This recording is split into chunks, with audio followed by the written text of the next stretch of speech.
Hey, on this episode of Fit with Mitch TV, I'm going to show you how to master your sleep so you can finally wake up feeling refreshed and ready for the day.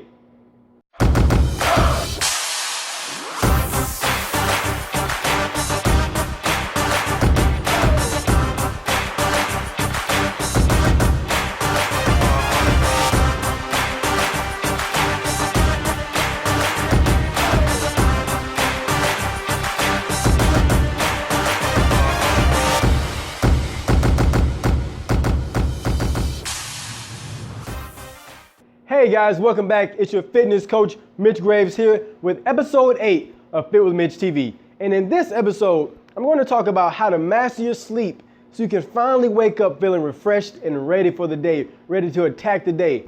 And see, one of the biggest things that I've seen with a lot of my clients and even myself sometimes personally is not enough sleep, not enough rest. And it's ironic that we treat our bodies, we treat our cars better than we treat our bodies. We take our cars in for routine maintenance. We give it gas when it's low and stuff like that. But yet we don't pay attention to the signals that our bodies are giving us when it comes to our rest, so that we can have more energy, have more focus, have more motivation to really attack those fitness goals that you're going after.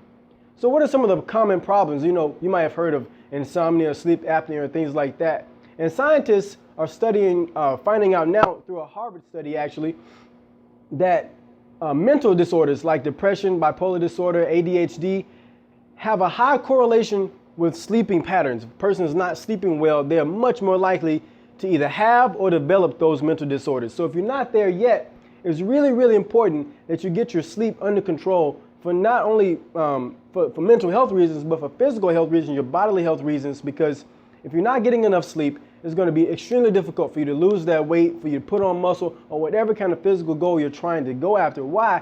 Because you're going to have a lot of cortisol flowing through your system. It's going to be breaking your body down, or either storing more fat, storing the fat that you're trying to get rid of. You're not going to be able to release those growth hormones that your body needs to either build a muscle, stimulate your metabolism, or burn that fat that you need. So in my own life, I've been on a constant mission to improve my sleep. And guys, it's not just about sleeping 8 hours a night. That's kind of an arbitrary number. But really what it's about optimizing your sleep, getting good quality sleep, not just a quantity. We want quantity too. And there's strategies about time management and stuff like that I'll get into in a minute.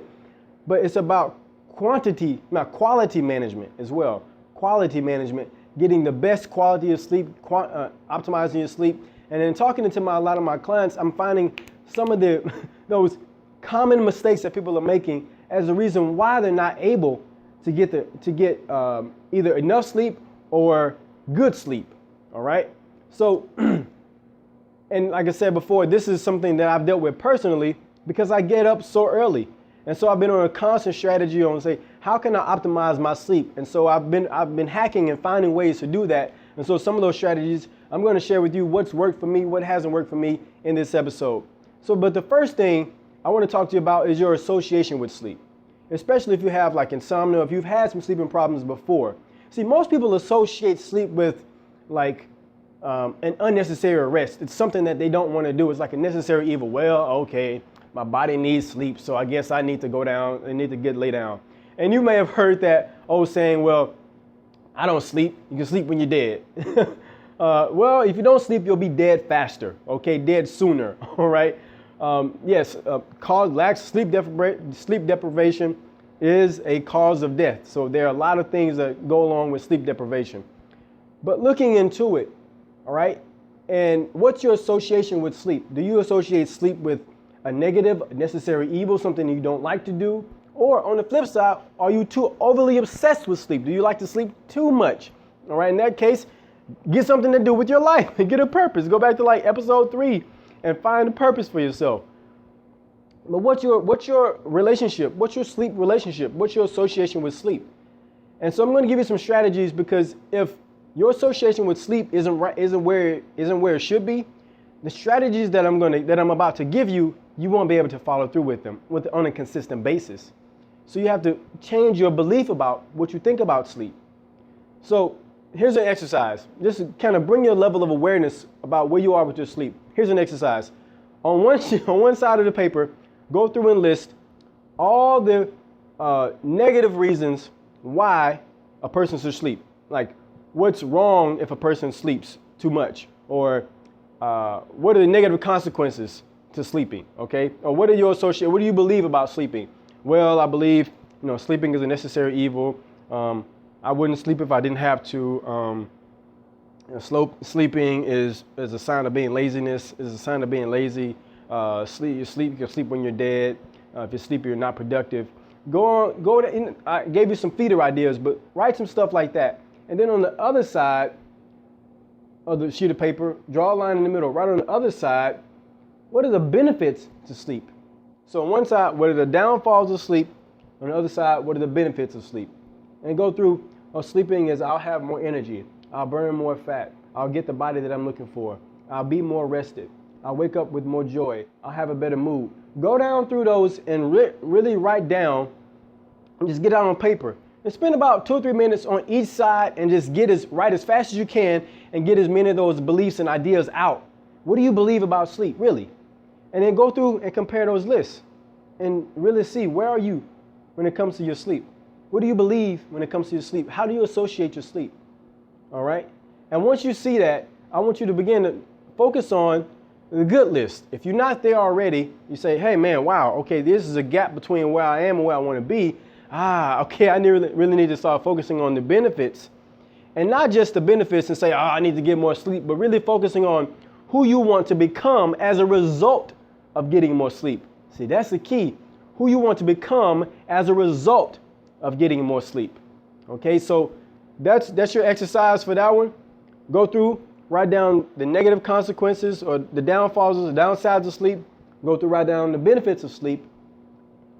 And then get as many as you can on the benefits, and then focus in on who you want to become as a result of getting more sleep. All right, so now on to those strategies I was telling you about in the body section. Hey, welcome back. Okay, now we're going to enter the body section and talk about some sleep hacking strategies. What can you do to increase and optimize the quality of your sleep? Okay, so like I said before, it's not just about sleeping 8 hours. We've all heard that, right? And I think the average American gets about 6 hours or 5.5 hours or something like that. So that's a whole different story. It's increasing your time of sleep. But when you go to sleep, here's a couple of things you can do to optimize your sleep. Make sure you're getting good quality sleep so that you can really wake up and feel rested and ready to go. The first thing is, number one, creating a bedtime ritual. Creating a bedtime ritual. So those are the things that you do before you go to sleep that really get yourself in the right mindset. So the first thing is some type of visualization, right? Visualizing what you're going to feel like in the morning as a result of this night's rest. And just thinking about, man, okay, I'm going to wake up with so much energy. I'm going to wake up ready to go. I'm going to wake up with a clear mind and focus. Boom, boom, boom, boom, boom, as a result of going to sleep. And you begin to associate really good feelings with going to sleep. You're like, can't wait to get to rest tonight so that I can wake up tomorrow feeling great. All right, so there's a big shift from how most people think about it. Most people say, I got to wake up in the morning, and they're ready to hit the snooze alarm before they even go to sleep. You want to try to get away from that. So visualization, meditation, doing some type of body release, tension release. So you strategically tense up parts of your head, like your scalp, and then you go along your body. You can look up tension release meditation online. Doing that before you go to bed. I like to call a 90-minute curfew of electronics. So not looking at your TV screen or your computer screen or even your telephone screen, until a few minutes before bed.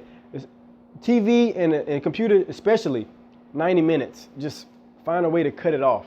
And if you have a TV in your room, we'll talk about that in step 2. All right. So those are some great bedtime rituals. One of mine is reading my Bible before I go to bed every night.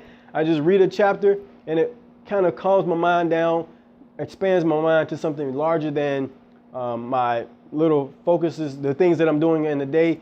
Gives my mind to focus on something else other than all of the to-dos and everything else that I've got going on. All right. So find something to read, a novel, some type of story or something like that. I prefer to read narratives in the Bible, stories, before I go to bed, as opposed to some other type of literature like nonfiction or something like that. So you find what's right for you. All right, step 2, a sleep sanctuary, creating a sleep sanctuary. Your bedroom should be used for two things. Two things. Can you guess what they are?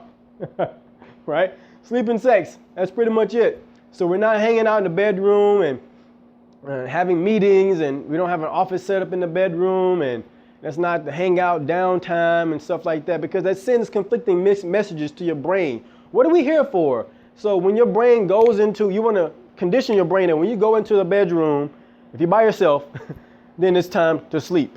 You do that over and over and over again, and your brain eventually begins to learn a pattern. Okay, all right, this is what it's for. So that's the ritual part. And like I said, a sleep sanctuary, a dark room, getting dark curtains. One of the first things I did was to get blackout curtains over my windows. I felt an immediate difference that night. That night, I felt an immediate difference. I woke up the next morning feeling a whole lot better. I got blackout curtains, eliminating any light, like the alarm clock. I turn it in so I don't see it. Getting the room as pitch black as possible. Some type of ambient noise. Maybe you can do ambient noise, white noise. There's all kind of apps you can get on your phone. Let's see, a sleep sanctuary. Getting the room cool. I sleep in my room at 67 degrees. So find a temperature that's right for you. Anywhere between 60 and 68 degrees typically is what studies have found to show people have improved sleep quality. So those are a few strategies you can do to create your own sleep sanctuary. Next, number 3 is to eliminate stimulants, right? That seems kind of self-evident. But if you're a 3 coffee a day type person, you might be having sleep problems. So definitely want to cut that coffee off no later than 2 o'clock. If you're an afternoon coffee person, find a way to maybe get some teas or some type of B vitamins instead for more energy, or just getting the sleep you need the night before, because what happens is we get into like a caffeine cycle. So we take the caffeine. The caffeine isn't completely out of our system by the time we go to bed. It alters our sleep patterns, and then we wake up the next morning not feeling refreshed, and we make it through the morning, but then we need another afternoon coffee, which then interrupts our sleep patterns, and it goes on and on and on, right? So cutting the coffee off no later than 1 or 2 o'clock, depending on your bedtime and your metabolism. Let's see, not teas, but nicotine is also a stimulant. So if you're a smoker, that's a whole nother episode. This is caffeine, nicotine, and alcohol, right? So not drinking alcohol before you go to bed. You might be that afternoon beer or wine type person. Well, that might be affecting your sleep qualities. It may help you to go to sleep faster, but then once that effect wears off, it begins to affect your sleep hormones and disrupt them, and you have to wake up throughout the night and stuff like that. So that's eliminating the stimulants. And then sleep supplements. There's all kinds of sleep supplements out there. GABA, G-A-B-A, 5-HTP. I drink teas before I go to bed that have lavender in it. I have like a little tea mix, a little tea blend that I got from Whole Foods. So you can go in there and try to look up some of that stuff and experiment with some of those. So those are some great sleep hacking strategies that are going to make sure that you get good quality sleep. Now, don't go through and try to say, oh, Mitch, I got to do all this stuff at once. No, find 1 or 2 strategies, implement them, experiment, guys. This is all an experiment. Implement them, see how it worked for you, and then go from there. Go back and watch this video and write some things out. I gave a laundry list of strategies. Go through and write these things out and say, hey, I think I'm going to implement these 2. I can do that right now. I can maybe turn the TV off beforehand, or start making a bedtime ritual, whatever works for you. Okay. All right. Next, over to our spirit section. Hey, welcome back to the spirit section.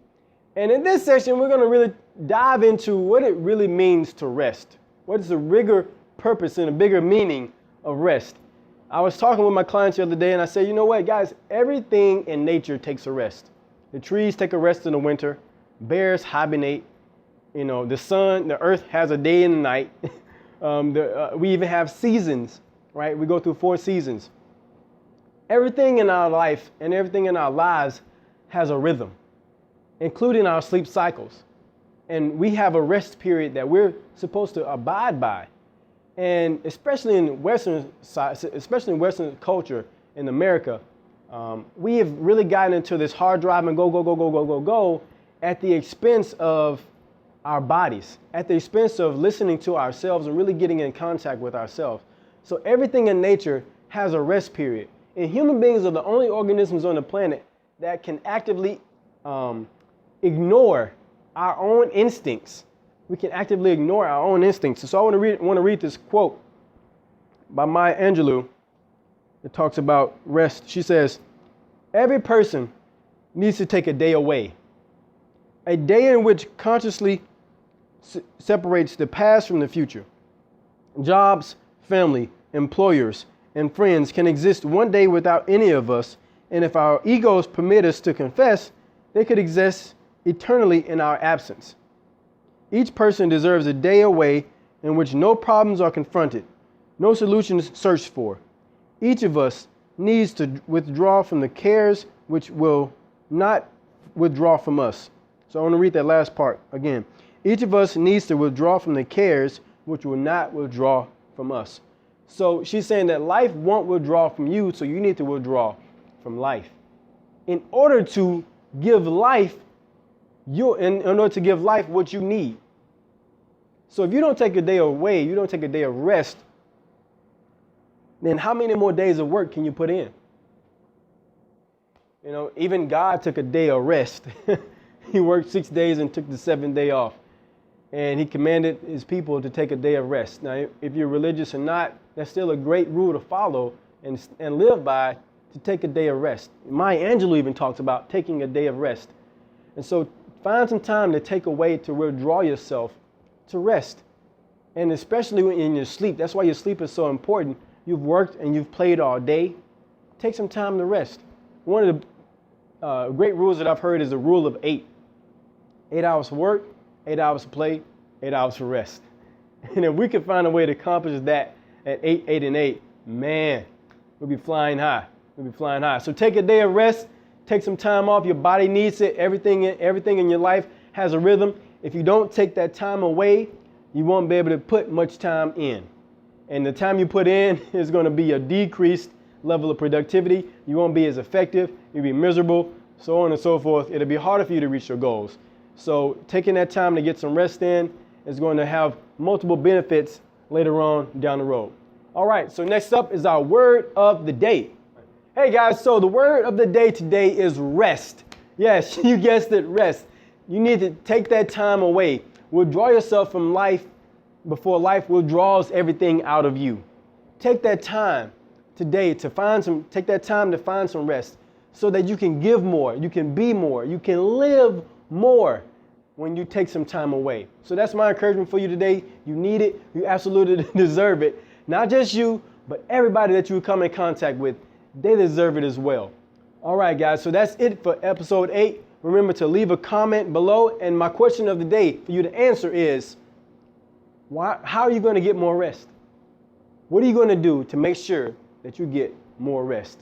All right. All right, guys. So subscribe below. Make sure you stay tuned for more episodes. In episode 9, we're going to talk about how to get off that scale. Why the scale can actually be holding you back from your fitness success. All right. So that's it for episode 8.